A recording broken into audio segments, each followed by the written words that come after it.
আজকের পর্বে আরও একটি ডেজার্ট আইটেম তোমাদের সাথে শেয়ার করছি। এই ডেজার্টটি মাত্র 3টি উপকরণ দিয়ে তৈরি করেছি, আর এই ডেজার্টটি খেতে এতটা মজার হয় কয়েক মিনিটে প্লেট খালি হয়ে যাবে।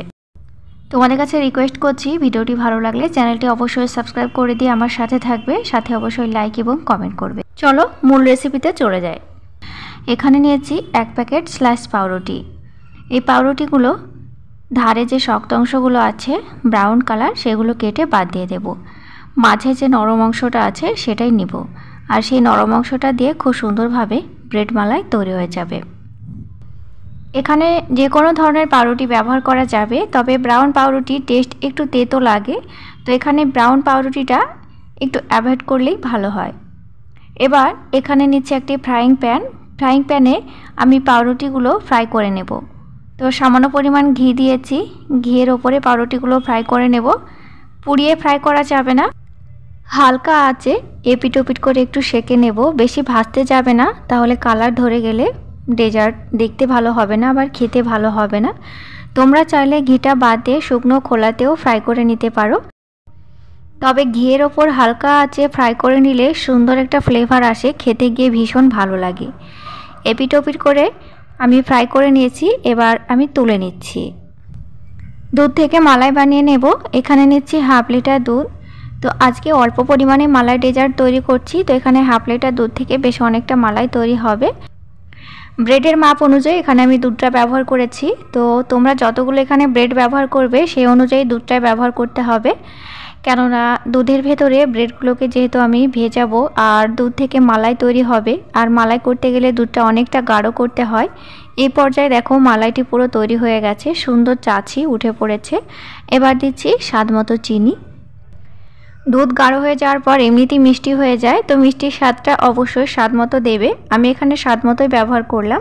যারা একটু মিষ্টি খেতে বেশি পছন্দ করো তারা চিনির মাত্রা একটু বাড়িয়ে দেবে।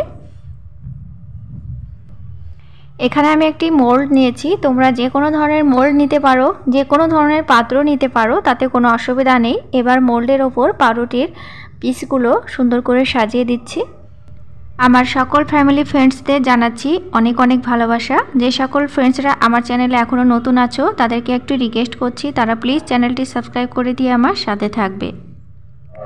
তো পাউরুটিগুলো মোল্ডের ভেতর খুব সুন্দর করে রেখে দিয়েছি। এদিকে মালাইটি রেডি হয়ে গেছে। এবার আস্তে আস্তে পাউরুটির ওপর মালাইটি দিয়ে দেব। মালাইয়ের ভেতরে কোনো ড্রাই ফ্রুটস আজকে ব্যবহার করছি না, আমি একেবারে শেষের দিকে পরিবেশনের সময় ব্যবহার করব। তোমাদের ইচ্ছে হলে মালাইয়ের ভেতরে ড্রাই ফ্রুটস ছড়িয়ে দিতে পারো, তবে ছোট ছোট কুচি করে কেটে ছড়িয়ে দেবে, তাহলে আরও বেশি ভালো লাগবে। মোল্ডের ভেতর আস্তে আস্তে মালাইটি ঢেলে দিয়েছি। এবার ওপর থেকে দেখতে সৌন্দর্য লাগার জন্য কিছু টুটি ফুটি ছড়িয়ে দেব। এখানে টুটি ফুটির বদলে তোমরা ড্রাই ফ্রুটস দিতে পারো, আমন্ড বাদাম, পেস্তা বাদাম বা কাজু বাদাম, সেটা তোমাদের পছন্দের ওপর নির্ভর করবে। ডেজার্টটি পুরো রেডি হয়ে গেছে। এবার আমি কিছুক্ষণ রেখে দেব। ঠান্ডা ঠান্ডা এই ডেজার্টটি খেতে বেশি ভালো লাগে, তো অবশ্যই নর্মাল ফ্রিজে আধা ঘন্টার জন্য রেখে দেবে। এই ডেজার্টটি যত ঠান্ডা খাবে তত বেশি ভালো লাগে। বাড়িতে একবার 3টে উপকরণ দিয়ে ডেজার্টটি বানিয়ে দেখো, ভীষণ ভালো লাগে, আর কয়েক মিনিটের মধ্যেই তোমাদের প্লেট কিন্তু খালি হয়ে যাবে। ঝটপট বানিয়ে নিতে পারবে এই সুইট ডেজার্টটি। আর এই ডেজার্টটি তৈরিতে কোনো ঝামেলা নেই, সকাল দুপুর বিকাল যখন ইচ্ছা হবে তখন, মাত্র হাতে 10 মিনিট সময় থাকলে খুব সুন্দরভাবে ডেজার্টটি তৈরি হয়ে যাবে।